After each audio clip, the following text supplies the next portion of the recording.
дыбыстарны біріктіре отырып, сауат ашу, математика, жаратылыстану, музыка сабақтарынан қорытынды ашық сабақ өткелі отырмыз. Біздің мақсатымыз балаларға әріптерді, сандарды танытып қана қоймай, жыл мезгілдерін және тірі табиғат, өлі табиғатқа неге жататынын үйрету. Кәнекей балалар,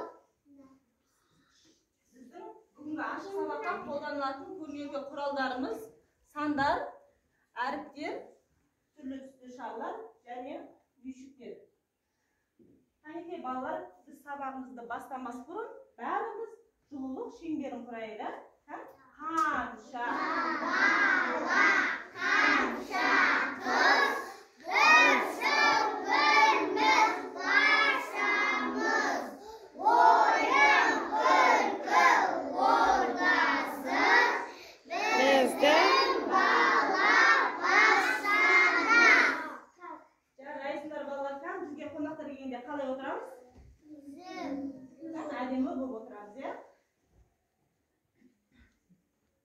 Кәнекей балалар, әріп дегеніміз не екен? Әріп дегеніміз көрпен көреміз, қолмен жазамыз. Әріп дегенімізді біз көзімізбен көреді екенбіз, қолымызбен жазады екенбіз, е?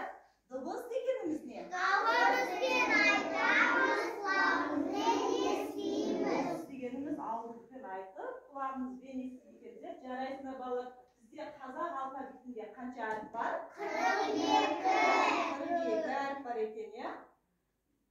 Қанша дыбыс бар? 40 дыбыс. Жарайсыңдар балалар, бізде жуандық белгісі мен жіңішкелік белгісі қай тілден енген? Орыс тілінен. Жарайсыңдар, орыс тілінен енген екен, е?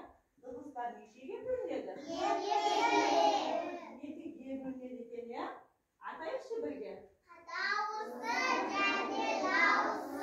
Жарайсыңдар, дауысты және дауыссыз. Дауысты дыбыстарда қандай түспен белгілейміз? Көк түспен белгілейді екенбіз, е? Жарайсыңдар балалар.